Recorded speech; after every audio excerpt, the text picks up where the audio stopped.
niya si Sir Angelo Hayuma mula sa Saudi Arabia. Sir Angelo, sir, magandang araw po sa inyo, sir. Magandang gabi mula dito sa Pilipinas, sir. Good afternoon po dito sa Bombo Kevin sa So, first and foremost, sir, kumusta? Ano yung situation dyan sa area niyo po? So as for now, Bombo Kevin, no, nasa central region kami. So sa Riyadh po kami, wala po kaming normal days lang po. Wala po kaming distress mga message na natatanggap galing sa Ministry of Defense. But in the other side po, sa Eastern region po, doon po yung inaatake ng ballistic missiles and drones po. Pero yung mga alert na sa mga cellphone, meron kayo ganyan? So dito sa central region, wala po kami natatanggap na mga distress message po. So sa doon lang sa Eastern region, mga kaibigan ko andun, always din daw sila nakakatanggap ng mga Pero yung mga Pilipino dyan, paano nila hinahanda yung mga sarili nila tuwing may information na may atake na going papuntang Saudi Arabia, sir? Actually, Bombo Kevin, hindi mo naman kasi kung tatanungin kami, mas kung sa safety, saka safe po talaga kami mga nandito. Kasi ginagawa po ng Saudi Arabia ng kingdom, kung lahat ng makakaya nila na ma-intercept lahat ng mga pinapadalang drones and missiles po. So, ang mga Pilipino, sa tanong mong kung anong ginagawa ng Pilipino, normal days lang din. Walang kasi dumadating lang naman yung mga message sa amin na nag-inform lang na ganito, may na intercept na mga missiles or may something na dumating. Kasi pag emergency po talaga, nakaya ba nilang salagin yan, yung mga drones and missiles? Yes po. As of March 16, 2026, midnight reported po 38 drones has destroyed.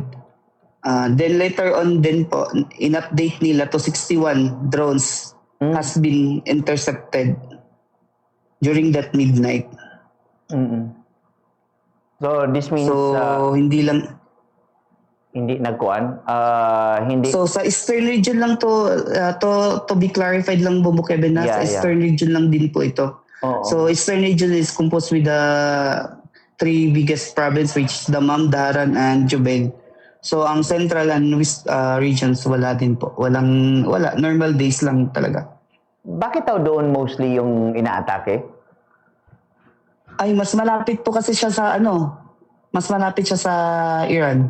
Doon yung tawag nito. Tsaka doon yung mga oil companies, and nandun din halos yung mga US facilities. Yung US, ang mga kampo ng US armies? Meron namang marami din dito sa ibang region, pero usually mas malapit kasi doon sa Iran. May mga protocols ba ngayon so far or walang changes talaga sa inyo dyan? Wala, normal days lang po kami dito, Bombo Kev. Sa eastern area, sila may mga changes? As of I asked my friends po, wala naman din po. Normal days lang din. Pero precautions lang din daw yung ginagawa nila as na nandun sila. Pero yung iba ba nating mga kababayan dyan, wala bang problema emotionally, mentally so far sa nararanasan ng mga pag-atake? So far. So to be clarified lang po, Kuya Bombo Kev, maraming kumakalat na video na yung inaatake, ganun. As nasa loob ng kingdom, wala po talaga kaming nararamdaman. To clarified lang po sa lahat, wala po kaming nararamdaman na ganun. Wala bang gusto umuwi mula Saudi? Wala po. Ang problema lang po, ang inano lang po dito na naging problema po na kinakaharap ng mga OFW, yung mga pabakasyon po na lalo na yung mga flight is Asian airlines like Cathay, Philippine Airlines, Cebu Pacific, and other Asian airlines kasi nag-totally canceled po sila. So as for now po, dalawa lang po yung alam kong nakakabiyahe palabas ng Kingdom, which is the Emirates and Saudi po. So, pero ngayon wala pa talaga nag-open? Wala pa po. Yung isang kaibigan kong pauwi po sana siya ng 18, kinancel ng Cathay Airlines. Tapos nirefund naman po, full refund po yung nangyari, and nag-rebook na lang po din siya into Emirates. Pumunta na lang ng ibang area na may mga flights to Asia? Hindi, may flight po dito galing sa Kingdom Bamboo Cave, pero dalawang airlines lang. Saudiya lang, tsaka Emirates. Oo. So pwede Other doon. siguro yung mga ibang other mga Gulf airlines siguro, pero yung pagkaalam ko na papunta ng Pilipinas, Emirates lang po tsaka yung pagkaalam ko. Oo. Sa pagkaalam po as for the record po na alam ko. Pero this means na even yung pamilya mo dito sa atin sa Caraga region, kalmado na rin sila kasi kayo talaga ang nandyan kasi alam nyo yung mga nangyayari. Yung mga first week na na balita diyan kasi talaga exaggerated talaga yung pagbabalita diyan. Tumawag agad yung family ko, which is wala namang kaming nararamdaman dito. Normal days lang during Ramadan, normal days lang dito, wala. No. Ramadan trabaho pa rin no sa Ramadan. So kumusta kayo sa Ramadan? Okay lang ba? Okay lang naman po yung nasa mga usual lang nasa mga health department. Pero diyan pag yung mga kawawa po yung mga nasa bahay po Bamboo Cave. Sa bahay kasi mga luto diyan pag gabi. Opo. Yes po, Bamboo Cave. Sige. Alam namin na daghan kay kagibuhat karon na naka-duty pa. Salamat di kayo. Salamat di kayo. Jel, amo ka nakauban. Thank you guys so adlaw. Para at least na mga pagklaro, kumusta mo diha sa Saudi Arabia. And basin ako wala na pangutana nga gusto nimo ipaabot o na mga clarifications? Wala naman siguro sa lang po paano ko lang sa mga OFW na mga pamilya na nandyan sa Pilipinas, lalong-lalo na nandyan sa Caraga, Butuan, na nandito sa Saudi Arabia. Let's assure po, safe po ang mga nyo dito. Safe po kami dito. Safe po kami. Ginagawa po ng Kingdom kung anong magagawa nila para ma-intercept lahat ng drones and missiles po na ipapadala ng galing sa Iran. Okay. Ay, apil lang na ako, Jel, unsa imong payo tuod sa kabaluta, imong pamilya, apil aning naapektuhan na kay precious produktong petrolyo diri mo sangko nagtag 100.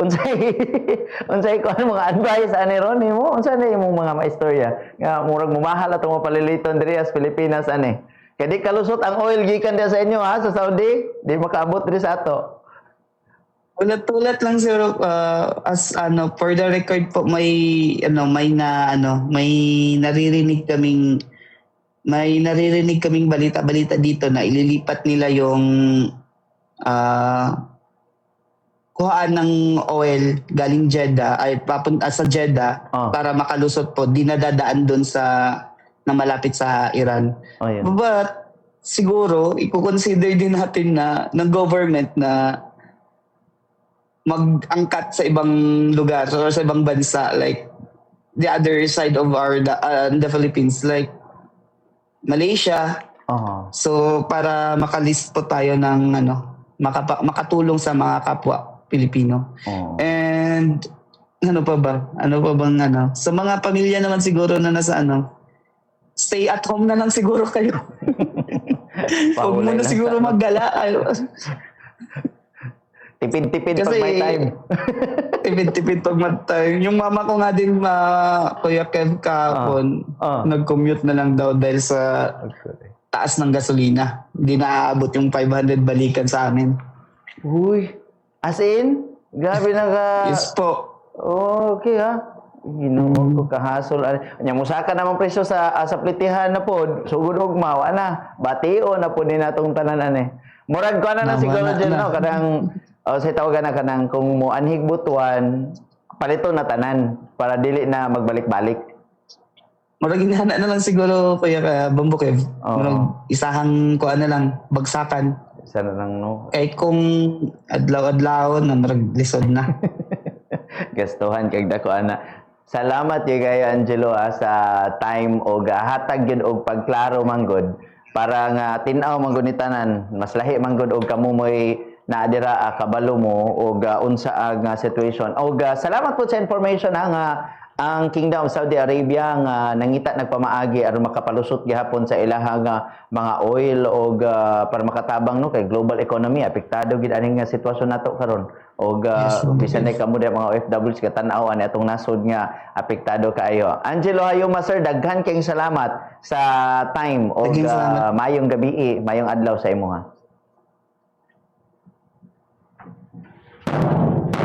Si Mr.